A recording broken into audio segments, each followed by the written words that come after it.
Yo guys, welcome to ShayanGaming. League is releasing a massive patch for a marksman, and I'm really excited as a marksman main. Of course you would be. Finally, there's going to be some new different playstyles and ways of playing and new items and changes of items, and I thought I'd go through them with you right now, giving you my opinion of what I think it's going to change and what sort of champions could take advantage of the new items. And yeah, I'm kind of excited to learn some new stuff. So first of all, there are there's one new rune and an adjustment to an old rune, and I've got actually the more detailed version of Hail of Blades, which is on the domination tree, if you want to call it that. So over here, which I don't know if you can see my mouse, but you know, this place that I'm selecting over here, basically if you're out of combat for 5 seconds, as soon as you attack an enemy champion, you gain 50 to 100% attack speed for the first 3 attacks made against them. And you can't have a pause of more than 1.5 seconds or the effect will end. And you're also allowed to exceed the attack speed limit. And the fact that you can exceed the limit is nice because it obviously means you don't need to worry about having, like, let's say your attack speed is less than the max, and once you use this it gets just about at the max. Like this, you can kind of take advantage of champions who really do well with attack speed, and this can just give you that added bonus damage. So for example, Tristana or Twitch, who attack speed is useful on because obviously they have an ability that needs to stack some stuff, and faster attack speed means quicker stacking. So this really helps when you're going for that burst and you just want to destroy the enemy as soon as possible. Fleet Footwork, they basically just nerfed it, saying that you have less movement speed at earlier levels, and the healing is the same at the beginning and the end, but you get less in between. So yeah, kind of a big nerf. So I don't know if champions like Jhin, who usually like to take this, will be taking it anymore or not.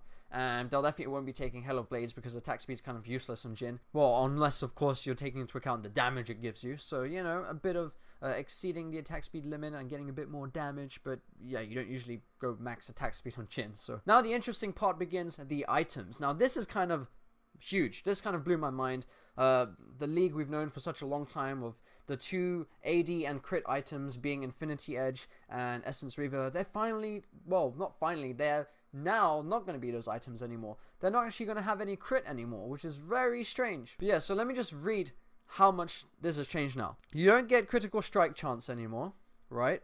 So it no longer increases the damage of critical strikes. Instead, what it does is doubles your critical strike chance. I don't know why I said it like that. So imagine you just have 50% crit now. You basically have 100, kind of like, I think it's Tryndamere, right? And yeah, you're basically doubling it now, which is kind of crazy. But it is because the only 2 items in the game, that Essence Reaver and Infinity Edge, that have both AD and critical strike, they now don't have critical strike, so you're going to get your crit from the attack speed items. So it kind of makes sense why they're doubling it, so it makes up for that loss. But the interesting thing is this part, a portion of it, of the critical strike damage, is converted to true damage. So if you have 50% crit, you're always dealing true damage, well, a bit of true damage, right? And that's pretty amazing. And we've actually got the more detailed description of it here. In the one I'm selecting here, I've kind of got everything just on one screen. I know it's a mess, but look at that. 20% of critical strike damage is converted to true damage.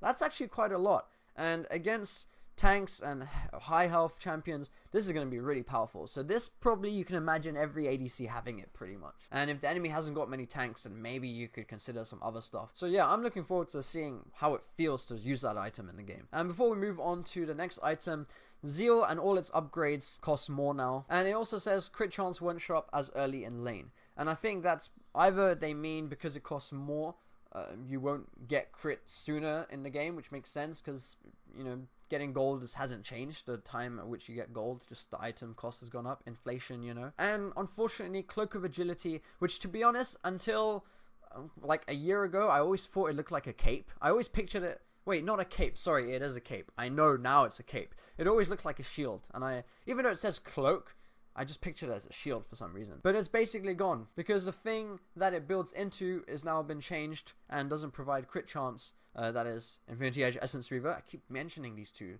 Damn, I have emotional attachments to these 2 items. But yeah, now it's gone, so bye-bye Cloak. Your Cloak of Agility should be renamed to Cloak of Invisibility. Get it? Because it's gone. Harry Potter joke. And a new item, Stormrazor. Let's go on to the beautiful, more detailed, although it's not that much more detailed, description of it, which I'm going to highlight here.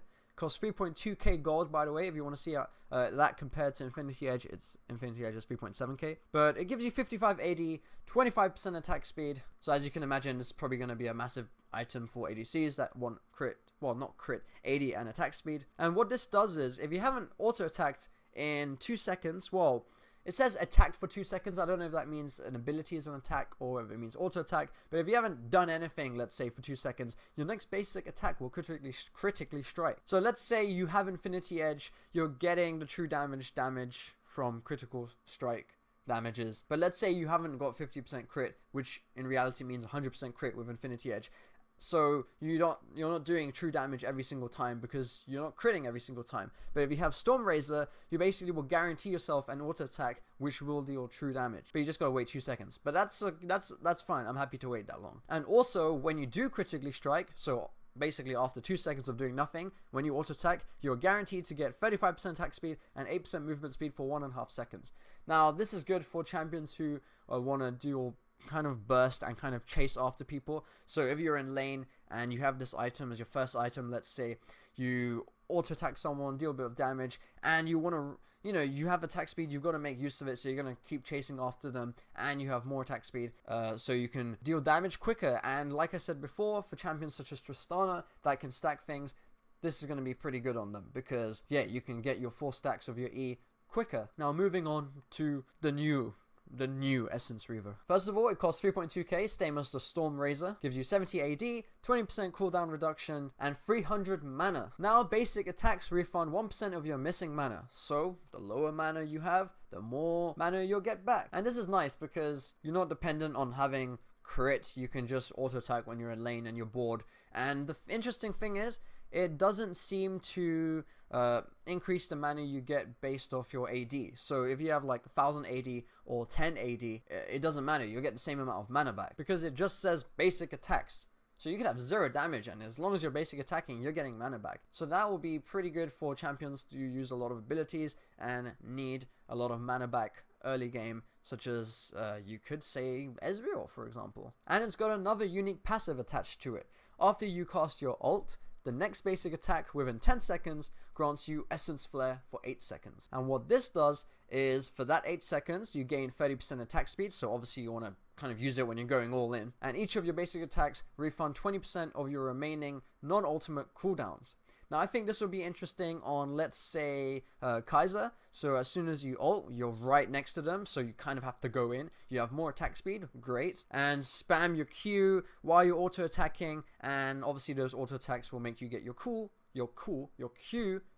cooldown. No, will make you get your Q back quicker. And with Twitch as well, when you're ulting, obviously you're going all out as well, and you want that extra attack speed to hit as many people as you can with your long range ult. But this is probably true for a lot of ADCs, even Ashe. I mean, you ult, you freeze them, you want to deal more damage, so yeah. Now moving on to Lord Dominik's regards. Now this update I really like. So before it was percent of target's bonus armor. So if someone doesn't really have any armor items, you're not really kind of getting through any armor, if that makes sense. And it was kind of mainly used for high tank champions who buy a lot of armor. But now you gain a lot of total armor penetration. So I think what this means is, even if you are against an ADC who hasn't got any armor items, you're still going through that armor, and that would be pretty cool because it can kind of be used for everyone and not just for tanks. But I gotta double check that. And unfortunately, it no longer grants increased attack damage against enemies with more max health than you. But that's okay, because Blade of the Ruined King, which is the item that deals some is it percent health or max, I think it's max percent health damage you do on auto attacks, that is cheaper now. And if you're wondering what the price is now, let me find it here. It is 3.2k. So you kind of get some health damage thingy majiggy back. And Lost Whisperer has also been changed so that it grants total penetration now. Wow, saying that sounded weird. And they removed Giant Slayer in the build for this. If we look here, it's just Lost Whisperer and Pickaxe pretty much. And Executioner's Calling and Mortal Reminder, they haven't said what they're going to do yet, but we shall find out eventually. And I'm so happy that Bloodthirster is finally a bit cheaper. I think it was 3.7k, and that was kind of a pain in the ass.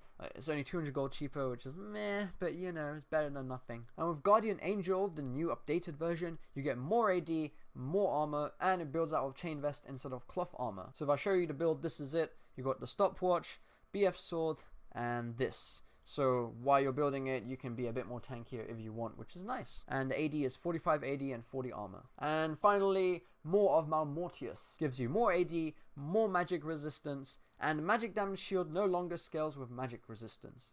With magic resist. Well, that is resistance, same word. And this is okay, to be honest. I mean, honestly, I didn't even know it scaled with magic resistance, because as an ADC, I usually just get either the boots that give you magic resist and or Maw of Malmortius. Because, yeah, I mean, there's like 2 ADC stuff to have, right? So, yeah, it doesn't really make much difference, I don't think. But yeah, the AD is now 60 AD, 50 magic resist, and 10% CDR. So, nice. And they've changed the stats for some of the ADCs. They haven't included Quinn, Kindred, or Grace because they play in other positions and it would be unfair. And to sum up, these ADCs are having their lane strength taken away early on, but they'll have more power later on. And the way they're doing this is taking away 5 armor. You're having less base health regen, so if you get hit during lane, it's going to be tougher to survive, easier for the enemy to take you out. And this is nice. The champions with poke damage will get less bonus health when you start, and the champions with less poke damage get more base health. So for example, Caitlyn, you'd expect to get the lower level of base health, but champions such as Vayne, who very short range, will probably get the big 15 base health. And the health growth, which I think is the amount of base health you get every time you level up, is gone up as well, which is nice. And you get less AD damage. At the beginning of the game, you get -4 base attack damage, but the growth rate has increased. And what's interesting is when the patch 8.11 comes out, if you miss last hitting a minion by 4 or less, because you've got -4 base attack damage, they'll give you the farm anyway. But this will come off later on, so sad times. Gotta get used to a new life. Well, yeah, thank you guys for watching. I hope you enjoyed this video, and let me know in the comments what you think about the new patch, and if you're excited or not excited, or which of the new items / updated items you're looking forward to trying out. I'm excited personally. I'm glad to see some new items, new ways of playing instead of just the standard. I'm not even gonna say those 2 items again. I've said it way too many times in this video. But yeah, leave a like if you did enjoy this, and subscribe for more videos in the future, and see you in the next one. Adios.